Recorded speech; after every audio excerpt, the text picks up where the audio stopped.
పూర్తి వివరాలకు చదవండి రేపటి అక్షర శిల్పం దినపత్రికలో.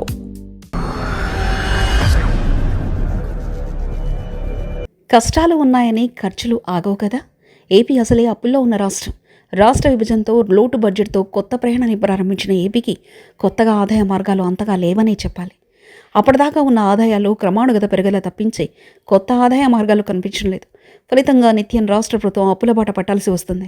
ప్రతి మంగళవారం రిజర్వ్ బ్యాంకు నిర్వహించే బాండ్ల వేలలో పాలు పంచుకుంటూ అప్పులను సమకూర్చుకుంటూ కష్టాల కడిల్లో నావ మాదిరిగా ఏపీ ప్రయాణం సాగిస్తుంది. కష్టాలు ఉన్నాయని ఖర్చులు ఆగవు కదా. పండుగలు రాకుండా ఉండవు కదా. అలాగే ఇప్పుడు సంక్రాంతి వచ్చింది. పండుగ కానుకలు ఏమీ లేవా అంటూ అటు ఉద్యోగులతో పాటు ఇటు ప్రజలు ఆశగా ప్రభుత్వం వైపు చూస్తున్నారు. ఖాళీగా ఉన్న ఖజానాను చూసి వారి సంబరాలను హరించడం సీఎం చంద్రబాబుకు అసలే ఇష్టం లేదు. ఫలితంగా కష్టమైన ఓ మోస్తారు నిధులను సమకూర్చి అందులోనూ వివిధ విభాగాలకు కొంత మొత్తం చొప్పున సర్దుబాటు చేసేలా ప్లాన్ చేశారు. ఈ మేరకు చంద్రబాబు ఆదేశాల మేరకు నిధుల విడుదలకు ఆర్థిక శాఖ మంత్రి పయ్యావుల కేసు శనివారం రాత్రికి కసరత్తు పూర్తి చేశారు.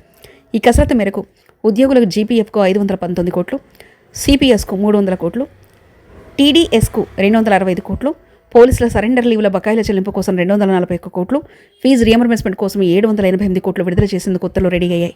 ఇక గత ప్రభుత్వంలో వివిధ పనులు చేసి ఇప్పటికీ బిల్లులు రాకపోయి నానా ఇబ్బందులు పడుతున్నామని ఈ పండుగ పూటైనా తమను ఆదుకోవాలంటూ చిన్న కాంట్రాక్టర్లు చంద్రబాబును వేడుకున్నారు.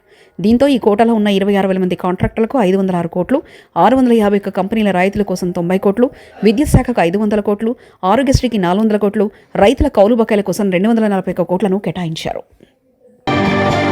మరిన్ని కథనాల కోసం సబ్స్క్రైబ్ చేసుకోండి మీ అక్షర శిల్పం.